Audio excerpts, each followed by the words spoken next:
Well, well, well. Looks like Apple unleashed another mystery upon the world. It's called an iPod Touch. And it looks just like, well, an iPod Touch from 2015.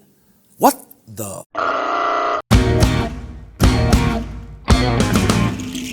Meet the 7th generation iPod Touch. It's largely the exact same iPod from 2015, but now has an A10 Fusion processor. Fusion, baby, Fusion! Basically, it's the same one found in the iPhone 7. But getting back to the mystery, why? Why did Apple update a 4-year-old iPod with a new processor? And who still uses an iPod in the age of the iPhone?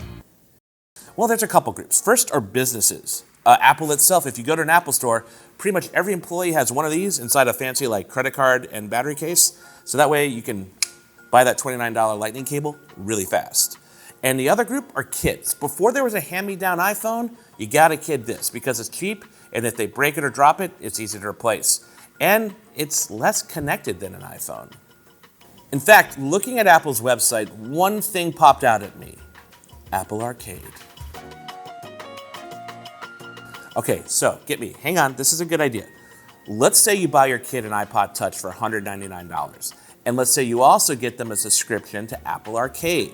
It gives them new games each month, it's protected by Apple, no credit card things. Now right now we don't know how much Apple Arcade costs, maybe let's say $5 a month. Compare all that to a brand new Nintendo Switch that costs $299 and a big name title on that, which is gonna be another $50 or $60 just for one game. Yeah, I think Apple might have something here. But how is it to use an iPod Touch in 2019? To be honest, quite good. Okay, first, everybody's reaction to this has been the exact same. It's so small. Oh my God, it's so small. Reminds me of an unopened flip phone. It's really small. It actually fits in my little hands. If I compare it, it's so teeny tiny. Oh wow, this thing is light.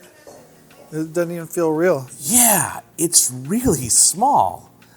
I mean, it has a 4-inch screen, and there's definitely some old looks here. We have bezels, we have a chin, and we have a big old forehead. And this is coming from someone who has a big old Irish forehead. The first time I held this, I whispered to myself, I miss this. It's just so refreshing to have a device with a small screen and one that's so, well, thin. Really, really thin. I mean, look at it next to an iPhone XS Max. And remember, it's the smaller device that actually has a headphone jack. On the back is a single rear camera. It's basically the one from the iPhone 6, just a slightly slower aperture. And then there's the infamous black oval that covers a hole for the antennas. On the bottom is a lightning connector and that aforementioned headphone jack. Oh, and by the way, it comes with a pair of earpods. They have a headphone jack. Back in the day, using your iPod was all about music from your iTunes. Ooh, Jackson 5. We begin with iTunes. But at the recent WWDC, Apple announced that iTunes is being dismantled. It's odd that Apple decided to keep the iPod and not iTunes. I mean, they're like peanut butter and jelly, like Kirk and Spock, like Reynolds, Woodcock, and Alma.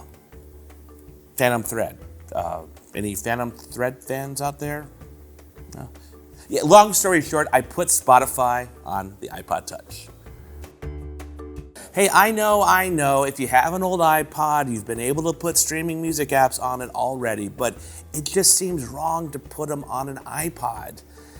And yet, it's such a delight to use on an iPod. Ooh, and then there's performance. So Apple says this is 2 times faster, and pretty much every test I ran showed that. And as far as using it every day, I did my best to use this as I would an iPhone. And it's kind of weird going from an iPhone XS Max to an iPod Touch, but I found myself being more purposeful. Like, I never picked this up to just kind of boring scroll through Instagram like I would my iPhone. So photos are okay, Selfies, not so great. And the battery life is short. This thing has a tiny, tiny battery. So would I get one? No. And it's not because it's not good. But okay, here are some places where you should get one if you want it. So maybe you're a business and you need it for a mobile register, get it, right? If you have a kid and you don't want to pay for Nintendo Switch, this is cheaper. Apple Arcade seems like it will be a great service, get it. If you're a music fan and don't want a big old iPhone to carry around, I would get this. But if you get one of these, I would get the 32 gigabyte model that costs $199. Yes, it's $200, but don't pay more than that.